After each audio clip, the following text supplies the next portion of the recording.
All right, gentlemen. Andrew, we're going to lose in the dressing room. I expect a good, clean fight. I expect good sportsmanlike conduct from both of you. You understood? Cup here is a little high. Here is good. It's a little high. We got it. All right? Shake hands. Give me good sportsmanlike conduct. Touch them up. Okay. If you can fight and you're ready to fight, Jesse Ferguson is a good opponent. If you can't fight or you're not ready to fight, he's the wrong opponent.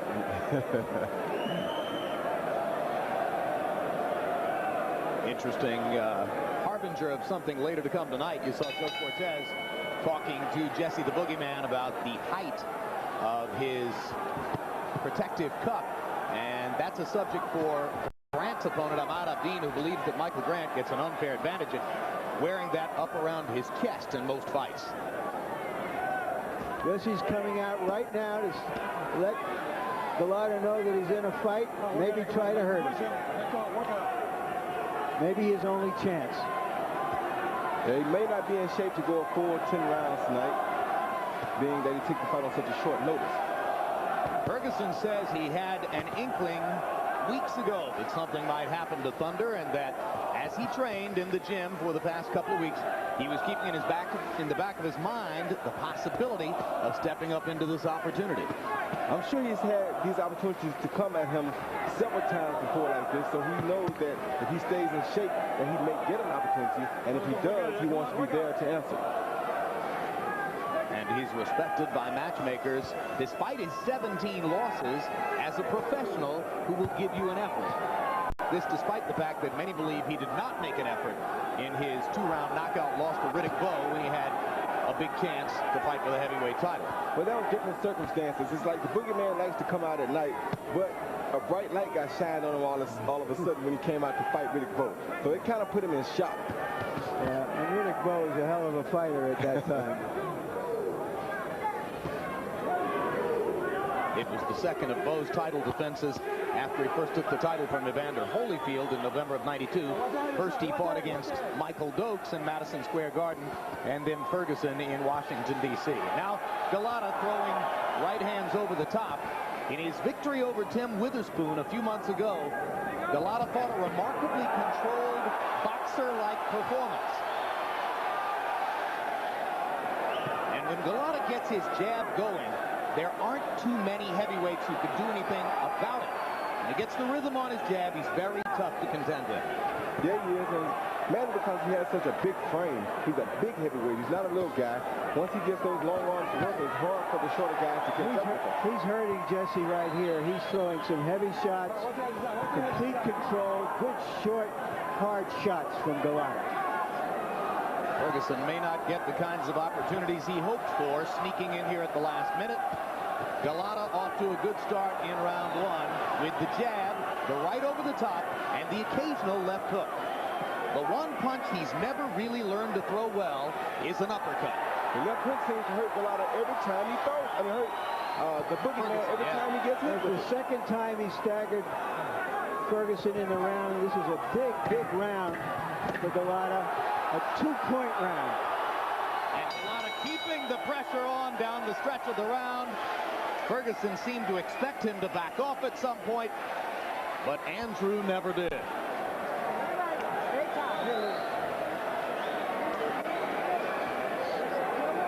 Good evening. You heard me this Yeah. time. Real good, all right?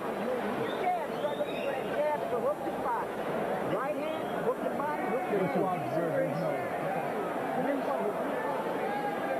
Understand? You're doing good. And the other thing is, keep your left hand up. He's always throwing the overhand right. I don't want you on the ropes. Stay off of the ropes. All right? Don't wait on this guy. You let him get brave. Don't let him get brave. Andrew Gołota seems to have emerged from his crying jag and the fetal position very, very well. A very strong first round. He's ready to fight. Target practice. Gołota throwing 97 punches in round one. Heavyweight average is about 50 to 55. Gołota has been active when he's on the beam in the past, but never at that level. 97 punches in round one, 51 connected by Andrzej Gołota. I also think he might be a little bit quicker at this weight, down around 238, than he was up in the mid-240s. Oh, that's a good hook. Roy was talking about Gołota's big frame, and just to emphasize the point, Roy, it's not just that he's big. He's an athlete. He's quick. He has good foot movement.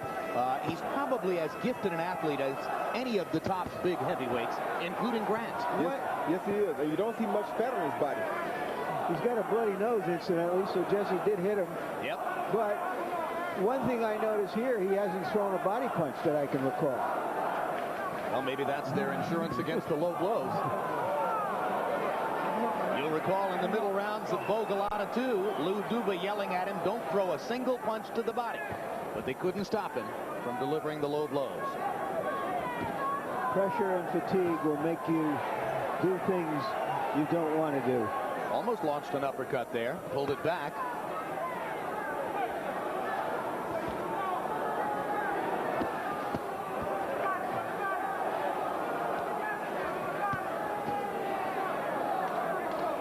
Ferguson, a considerably sneakier and more flexible fighter than Jimmy Thunder. Thunder's essentially a one-note tune who comes in, goes straight forward, and hopes that his power will deliver something big for him. Jesse has many more tricks than that. And perhaps that's one of the reasons that Gołota felt disrespected by the last-minute change. There was Gołota's second low blow, according to the referee. There was one a little earlier in the round. And look for Ferguson to maximize the drama in every one of them. Certainly one of the things that Jesse would have thought of coming in tonight is, can he get under Gołota's skin somehow? Okay, you can't win a fight on a low blow. Okay, you walk around, you got a little rest. Don't hit him back, but then now you'll start taking punch for you. Don't be starting to retaliate. Harold Letterman, quickly the rule. Jim, he's got up to 5 minutes, Jesse Ferguson. He can't win. If he doesn't continue, he loses by abandonment. He has to continue. I don't know. If I was Jesse, I might try one along the border someplace. Just to see if I can get him upset. He just told the referee, I'm going to hit him back. The referee said, don't you do that. I'll take a point from you. So what? I would have never said anything to the referee about it. Hard left hook lands again. That was a terrific left hook inside by Gołota. Ferguson reeled backward, but now Jesse keeps coming forward again.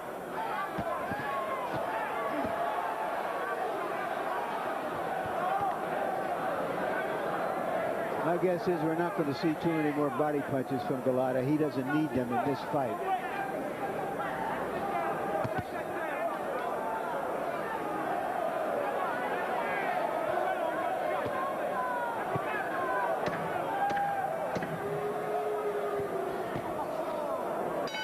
A low blow by Ferguson there, but it didn't really connect.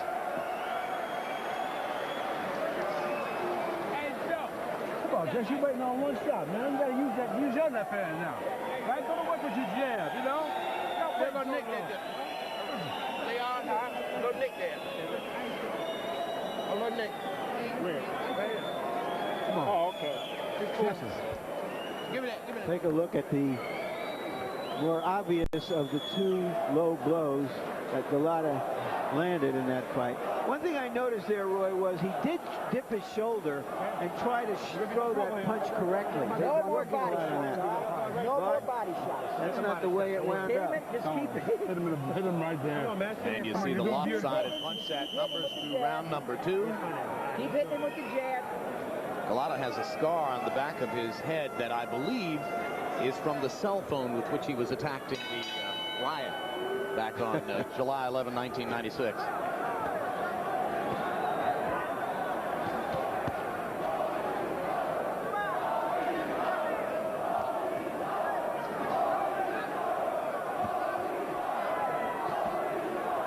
Round 3 of the scheduled 10.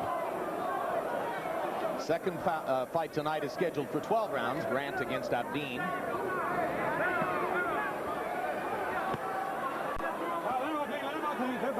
back, step back.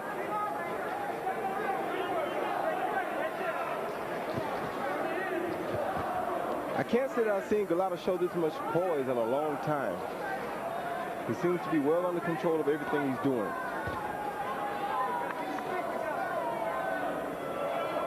Similar to the control he showed in his route-going performance against Witherspoon in Warsaw, October 2.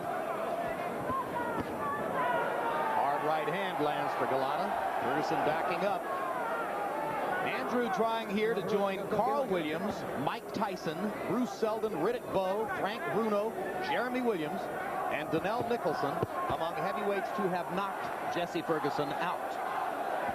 Almost all of them pretty good punchers.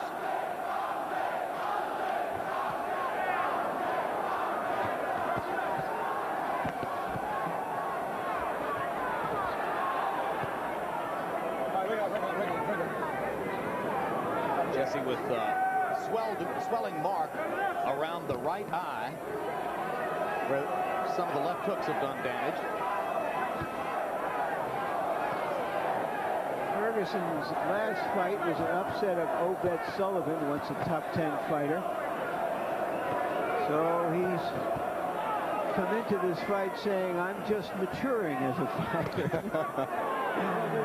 But right now, Gołota's knocking the maturity right out of him, to say nothing of other things. You know, some nights, the guys that come to the fights, the older guys, you never know when they're going to come there and start to really look their age. And tonight, Jesse is sort of looking his age.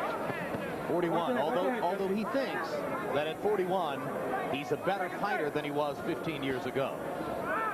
No, look at it, look at it.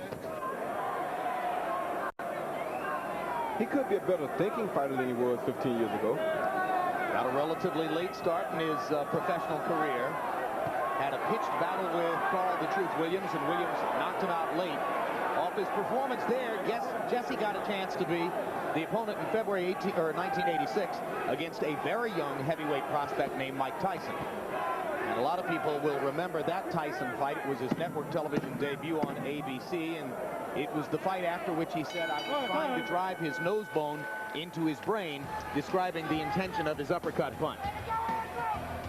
Still to come tonight, Michael Grant will try to drive Ahmad Abdin's nose bone into his brain, or something similar, as he takes on his former sparring partner. Grant's return to the ring after several months of layoff and a hepatitis A infection. Huh? You want your neck? Yeah. Yes. Keep your feet right, right? Get set. You understand me? Let's get off of them combinations now. Find your range. Okay. Huh? Pop the jam. Pop the jam. Find your range. Keep your feet right. On that jam, when he drops the head down, uppercut up under the chin. Okay? Forget about the body. Left uppercut. Double jab, left uppercut under the chin. Some order.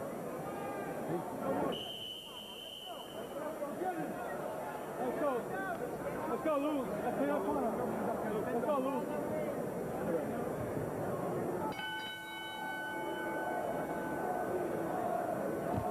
Jesse the Boogeyman Ferguson heaving just a little bit as he comes out for round 4 against Andrew Gołota. Gołota set the pace with a sizzling round 1, throwing 97 punches, and hasn't much let up since then. Harold Letterman, how do you have it through 3? You know, Jim, I don't know what he was crying about. I think he looks like $1 million. 3-0, 30-27, Andrew Gołota. I tell you, Jim, if you told me that any of these judges had all 10-8 rounds, I'd agree with him. I mean, Andrew Gołota is very, very close to a 10-8 round in all 3 rounds. Totally dominating the fight. Looks like $1 million. Keep on, Jesse.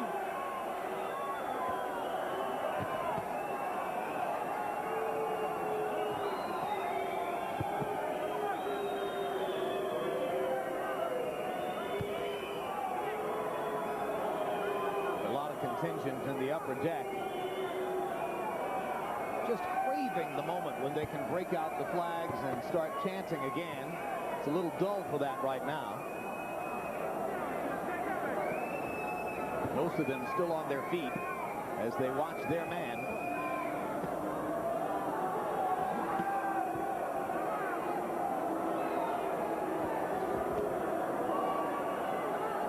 A lot of people just wrote Gołota off after the Lewis experience. figuring that if he had not been psychologically broken by all of his self-destructiveness before that, surely this would be the straw that breaks the camel's back. He took, as Larry has pointed out, took a lidocaine shot just hours before coming to the arena to fight against Lewis, arrived an hour and a half late, didn't adequately warm up. He says that he felt as though he was in a daze walking into the ring that night. It wasn't just an alibi, the normal prize fight alibi either, Jim, because if you recall, after the fight he suffered a seizure, was taken out on a stretcher, and that's when they found the connection between the drug he had taken and the knockout. He took so many big, good punches from Riddick Bowe. I'm a little hesitant to say that this is a guy with a bad jaw. I wouldn't say he was a guy with a bad jaw, but Dennis is a guy with a good punch. Big punch. Yeah. And to the degree that a fighter freezes in a situation like that, Gołota froze. Well, he was unprofessional in taking that shot. Neither Lou Duva nor anyone else in the corner or his handlers knew about it. It was something he had arranged privately, resulting in a $23 million lawsuit, I understand, against the doctor who administered it. Round 4 coming to a close. Jesse Ferguson taking a solid beating from Andrzej Gołota, but standing his ground. All right, good round. Good round. Now, that was good. You changed speeds on him. I want you to change speeds on him a little bit in this round. Calm down. Listen to what I'm saying. That was a good round. You changed speeds up. When you change speeds on him, you hurt him. But I don't want you standing right directly in front of him trying to trade power punches. I want you stepping around him. This round. You behind, man. Come on, we got it. Come on, get a rinse. Hurry up. Come on. Come on, just we can get this guy now, man. You waiting too long, man. Come on, man. All right. Come on. Hey. Come on, let's do it, man. You're blowing it. Come on, man.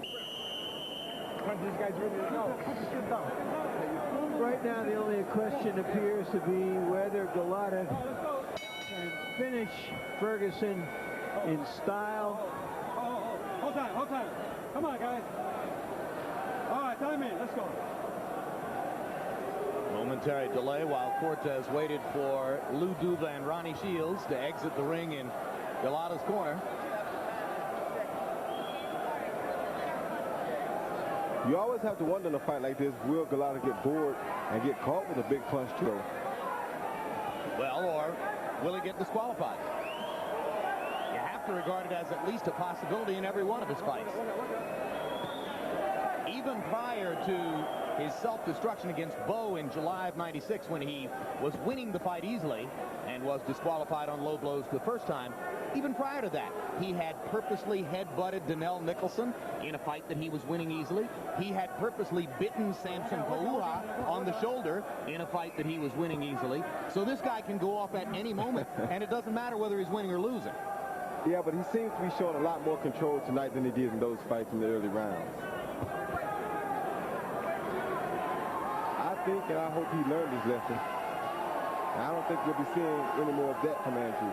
Gołota's wife is a Polish-born, American practicing attorney, and she is clearly the common sense conduit through which his handlers and the people around him try to communicate and hope to establish some solid ground. In our meetings with Gołota, the norm is that he begins the answer to each question, and then either Lou Duva or his wife finishes the answer for him.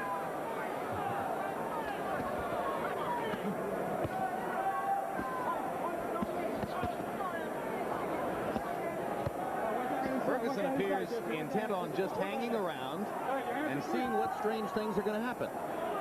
Yeah, he doesn't even seem to have much steam on his punches now.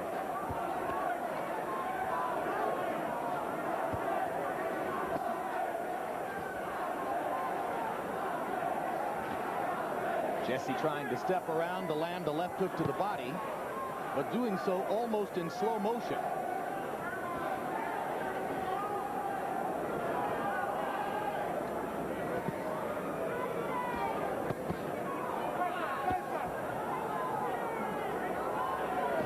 pretty good hook by the boogeyman.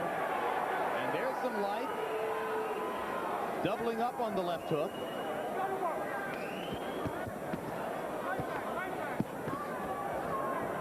He just can't seem to get out of the way of Andrew's straight right lead.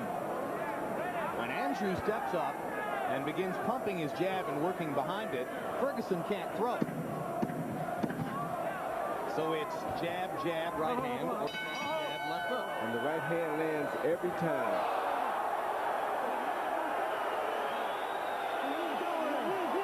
Gołota landed a punch just after the bell. Ferguson reached around the referee to retaliate. The referee is taking a point away from him.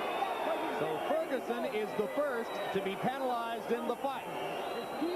There have been warnings to Gołota for low blows, but it's Jesse who takes the first point penalty. Make this fight easy. Make it easy. Step around him now. Use your legs this right. He's tired. Make him come to you.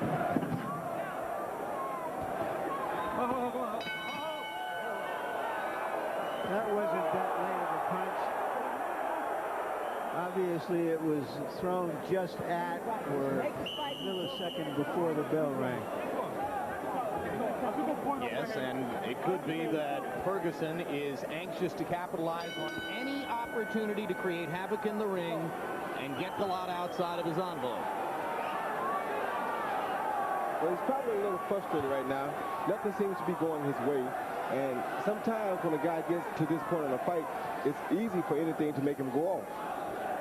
Ferguson landed 19 punches in round number 5. That's by far his best round in the bout, but Gołota landed 31 of 68. So Andrew continues to dominate, both in terms of CompuBox numbers and the subjective impression of what we're seeing in the ring.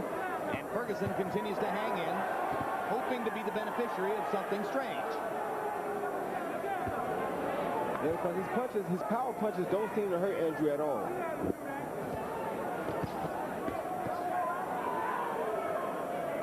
Jesse trying to duck the right hand, and Gołota still landing with constant accuracy there, as in that right hand.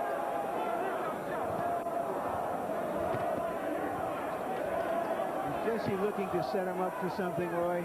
Jesse's looking for one punch to try to hurt Gołota, but I don't really think his punching power is the same as it usually is. I don't think he truly can hurt Gołota with a power punch right now.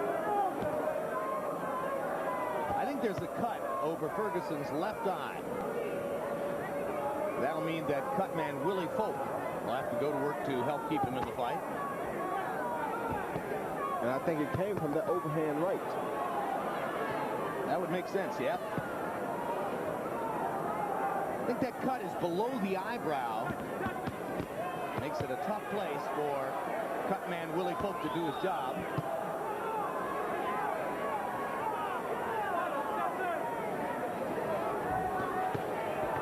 Ferguson is taking a real beating here. Chopping right hand by Gołota.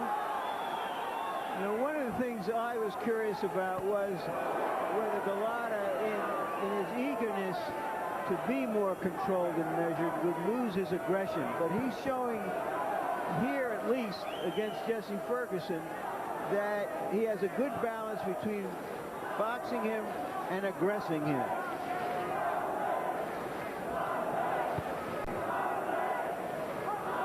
And he's still defending himself very well. So if he worried that he wasn't going to be able to look good against Ferguson, so far that concern appears unfounded. Both of our experts impressed with what they see of Gołota here.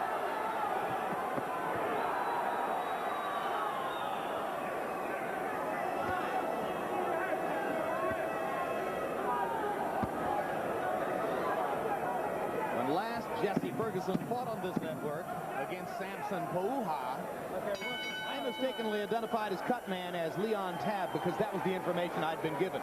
Leon wasn't there that night. Willie Folk was. And Willie Folk is here again tonight. Didn't he fight against... This month on Real Sports with Bryant Gumbel, we'll investigate offshore gambling operations which take in hundreds of millions of dollars in illegal sports bets And we'll look at the grueling and often frustrating life of an NFL assistant coach. If you missed the premiere this week, you can catch it January 31 and then again on February 4, Real Sports with Bryant Gumbel. Of course not. All right. You okay, Jesse? Oh, yeah. Okay, I'm here to protect you from taking out serious punishment. That's my job in here. Close your mouth. Yes. What got this on? Jesse, you're not working hard enough, Jesse, and you're not keeping your feet right. That's what's making you look bad. You understand? Keep your feet right and work off the jab. And shake his back. My recollection, Jim, is that Jesse also against Hasim Rahman, if you recall. Yeah. A difficult, grueling fight. Won by Rahman. Won easily by Rahman. And, you know, this fight, you know, as far as anything we can tell, barring the unforeseen, which you never can fully bar with Gołota, is really over. I mean, it has been for several rounds, almost from the start. Gołota is simply outclassing him. The only question here is whether he can go out in style. Chopping right hand again lands for Gołota, up behind Ferguson's left ear. It was fascinating between rounds to hear trainer Roman Fuller asking Jesse to just set his feet in the right position, work behind the jab. I don't think I've seen him make a legitimate effort to land the jab against Gołota yet in the fight. No, but Gołota's making him keep that left hand at home to defend himself. Ferguson has fired some left hooks, generally in retaliation after Gołota has landed a combination. Gołota flirting with body punches again there. And Ferguson comes upstairs and lands a right hand.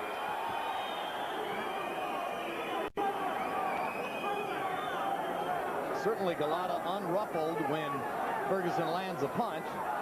And remember that Jesse got the notice 2 days ago and accepted the opportunity to fight despite the fact he was in gym shape, not really fighting shape.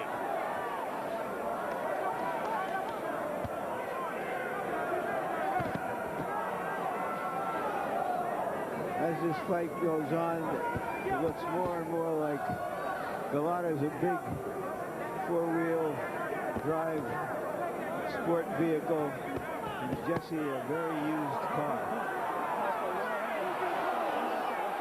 Cortez again warning Gołota for blows to Ferguson's hip, but no point deduction. Again, the only point deduction in the bout so far against Ferguson for attempting to hit after the bell. The cup is up too high. Also, come on, let's go.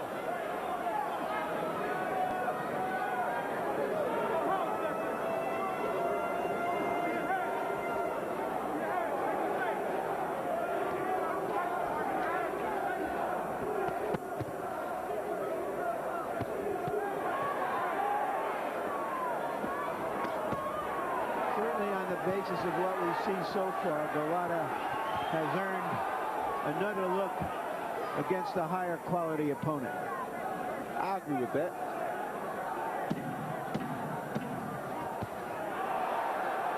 A lot of distance across the top of the right hand. Joe Cortez, well aware that Ferguson wants to create havoc in there, just flings Jesse out of the way. Larry, here's a look at Gołota against Tim Witherspoon back in October. Yeah, and he fought a very similar fight against a more dangerous, higher level opponent who was also at the end of his career dominated Witherspoon. Witherspoon looking to land a big right hand in the fight, never did anything substantive. All right, let's see a little more movement to the left. The overhand right is killing him. Sometimes come back. No body shot. Forget about it. You don't need it. Uppercut. Jab right, uppercut. Overhand right. Left uppercut. Jab, overhand right, left uppercut. Anything. All right, so what's up? Yes, pick it up now, Jesse. You're on your phone. Through 7 rounds so far by CompuBox numbers, Gołota has doubled Ferguson in punch output, 533 to 266. And more than tripled him in connections. Gołota landing 264 punches, only 83 for Ferguson. Jabs, forget it. Gołota 106 out of 226. So it's a CompuBox wipeout with Andrew Gołota easily beating Jesse Ferguson going into the 8th. Harold Letterman, how do you have it through 7? I got it a shutout, Jim. 70-62. Andrew Gołota, 7 rounds to nothing. Jim, 2 things I want to point out to you. Number 1, even though the punch came after the bell, ending the 5th round, and the 5th round was over, the point comes off of Jesse Ferguson's score for the 5th round, not the 6th. So Joe Cortez took that point at the end of the 5th. It comes off Ferguson's score for the 5th round. And the second thing is I always talk about ring generalship. Watch the way Andrew Gołota steps to his right hand to stay away from Jesse Ferguson, to step to his right to stay away from Jesse Ferguson's big right hand. That's good ring generalship. You got to give Gołota credit for that.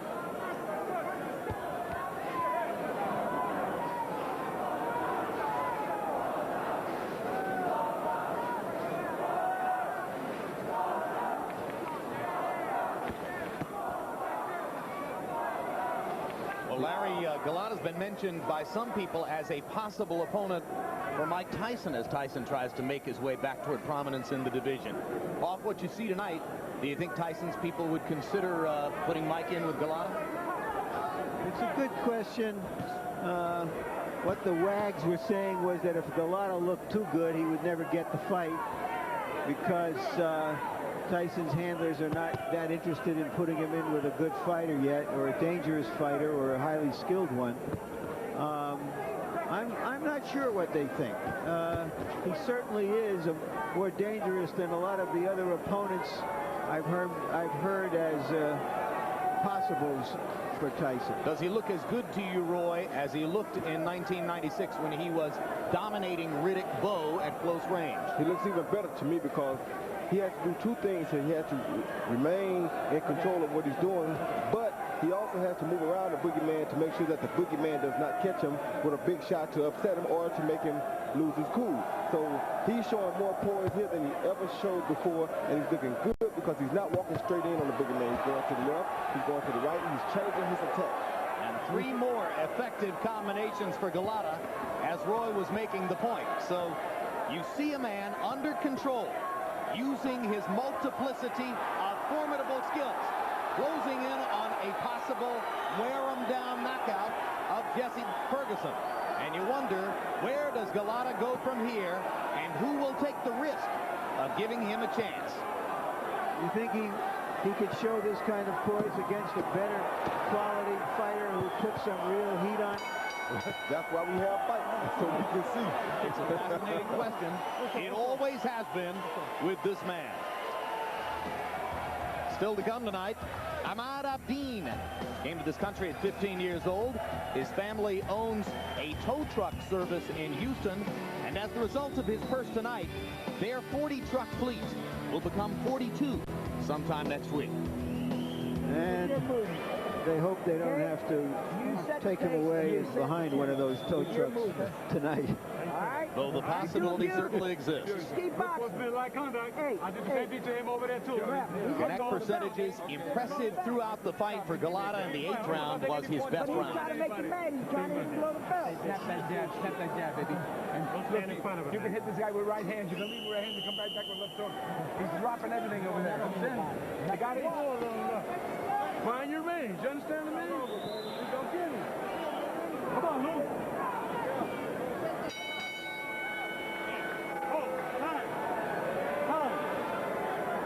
Okay, time in. Sweat being wiped up in both corners, even as the action begins in center ring. Ferguson's face a mask of pain now as Gołota has drawn blood and puffed up Jesse around both eyes. Well, Jesse's an old Marine, spent 4 years in the Marines, hasn't landed a lot here, but he's a warrior. And I'm pretty sure he'll do all that he can to make sure he's here at the end.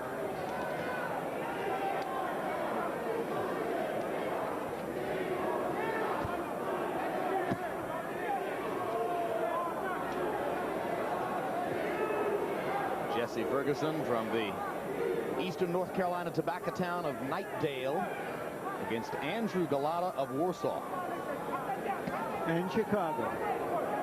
That's correct. Ferguson with a double left, and Gołota shakes his head as if to say, you didn't hurt me, but it was one of Jesse's better moments in the whole fight. When a fighter says you didn't hurt me, chances are he hurt you. Sometimes that's true. Sometimes you ever do not. that, Roy? You ever get your bell rung and immediately look at the other guy and shake your head like, no, no? No, I don't do that. Never done it. If my bell gets rung, you can believe that you will know my bell got rung. Well, the knockdown against Duval was a flash knockdown. Who's the last guy to really hurt you in your head? I don't know. It's been so long. I think I've been hurt more by punches that miss me than I have by the ones that connect. Well, or as director Mark Payton points out from the truck, some of those judges in Seoul hurt you pretty badly. Yeah, they hurt me real bad. Same Olympics where Andrew Gołota won a bronze medal in the heavyweight division. Did you see him fight over there, Roy? No, I never got a chance to see Andrew fight. I probably wouldn't have known who he was anyway. Well, he weighed about 30 pounds, 35 pounds less at that time. Yes, and remember in the Olympics, the big class is super heavyweight. So if you're a heavyweight, you're somewhere just below that. I believe the heavyweight limit is 201. Yep. Right, but Ray Mercer, I believe, won that gold medal. He won the heavyweight gold medal, and Riddick Bowe won the... No. Riddick Bowe got a silver. I said won the silver medal in the super heavyweight division. That's Lennox right. Lewis won the gold medal. That's right. We're vamping here, folks, because this fight seems to have an ordained finish.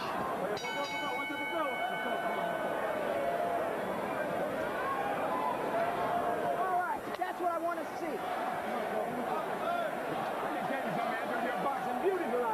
I want to see. What you were doing at the end of that round. Listen, it's the last round. I want you to start off, use that jab, walking around, and then I want you to work that left hand overtime. You understand, Don? It's the last round. You say one thing and you go out and do something else. Touch him up. Give me good sportsmanlike. I don't want to take any points. Come on, Jesse. Let's go now. Last round now. You messed around. Final round. Give me good sportsmanlike contact. Okay, don't go. Doing beautiful. Doing beautiful. Keep on chatting with him. But listen, he's going to be desperate when he's throwing overhand right. Yeah, you know how to do that.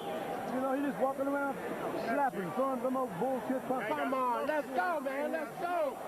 Your knees knocking out. Watch your overhand right. Your jab is working. Stop that jab.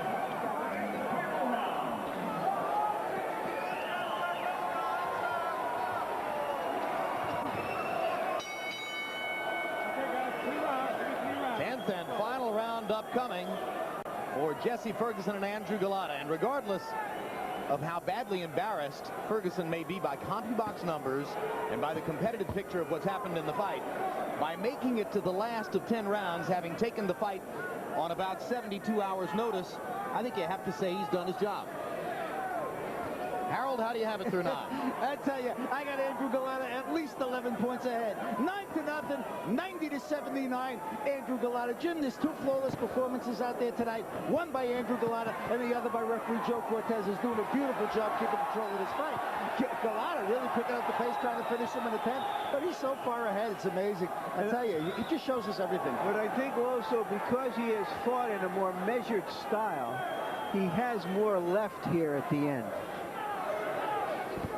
Well, one of the things, and of course, he hasn't taken much punishment. I mean, even which always helps. Even when he was fighting at the pinnacle of the division against Bowe, his trainer Roger Bloodworth acknowledged he didn't really know how to breathe in the ring. They've still been trying to teach him from that day forward how to breathe and keep his energy level somewhat constant in the ring. And obviously, he's doing much better in that regard. And he's gotten a lot better in that regard. I'm highly impressed with the left and right movement tonight. He's just a big, cat-quick athlete for a 240-pound heavyweight. There aren't too many people as gifted as Andrew Gołota.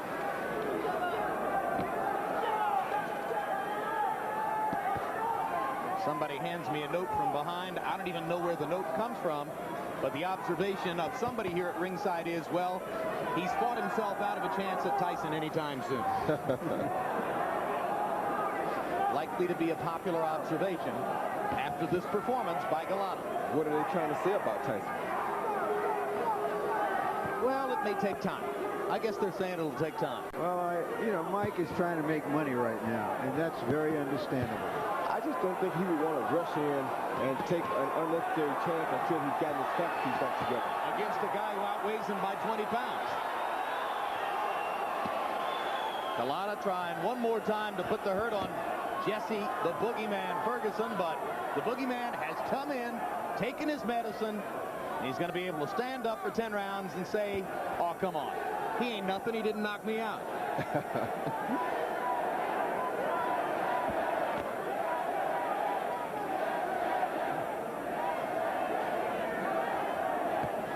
Polish crowd chanting in Polish in the upper deck.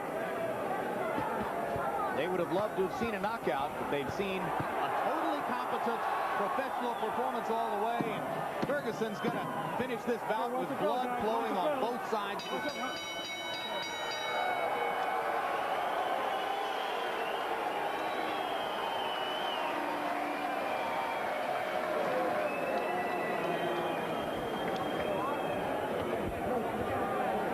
Not easy coming back from the humiliations that Andrew Gołota has visited upon himself, and I think we should give him credit for making the effort.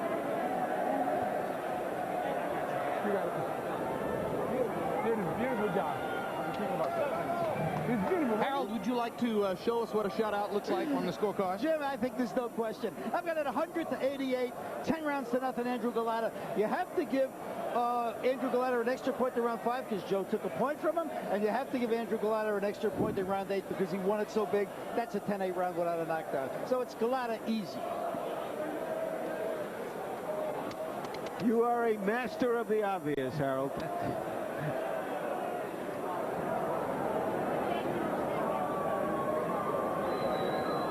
It was supposed to be Gołota against Jimmy Thunder. Thunder tore an Achilles tendon earlier this week, and when properly diagnosed with the Achilles tendon tear as of Tuesday, he declared himself out of the bout. By Wednesday, late, Ferguson had been lined up as the opponent. Thursday, Gołota arrived here and was told that he was fighting Jesse Ferguson instead of Jimmy Thunder. At that point, Gołota locked himself in a room, and Larry Merchant tells us he learned that Gołota wept about the unexpected circumstance he was facing. He was that freaked out at the notion of having to fight Jesse the Boogeyman Ferguson instead of Jimmy Thunder. So what does he do? He goes out and shuts him out. Let's go up to Michael Buffer with the official particulars. Gentlemen, from Bally's Park Place, Atlantic City, we go to the Budweiser scorecards. Hilton Whitaker and John Potteray both scored about 100-89. Gene Williams has it 99-90 for the winner by unanimous decision, Andrew Gołota.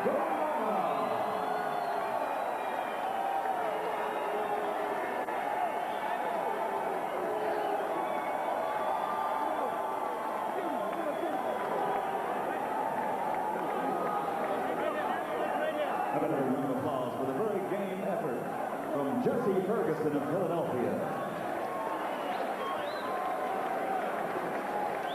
And final punch stat numbers.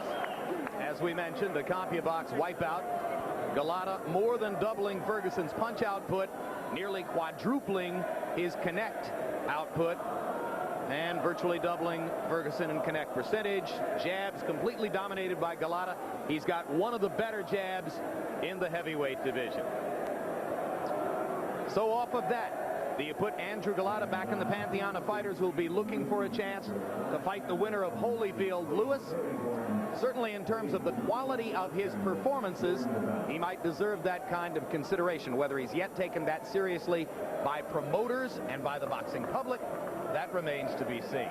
Still to come tonight, a look at another rising heavyweight, this one already unanimously anointed as the #3 man in the division behind Holyfield and Lewis.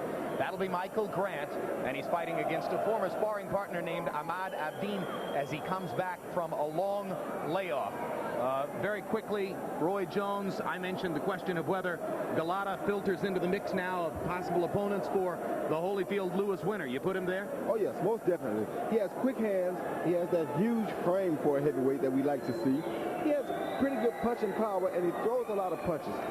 He showed a lot of movement tonight. He showed a lot of good things that makes for a good fight with any of the top 10 heavyweights right now. All right, and we'll get a look at Grant in just a few minutes. Larry Merchant, your final comments on the twilight zone of the heavyweight division, Andrew Gołota.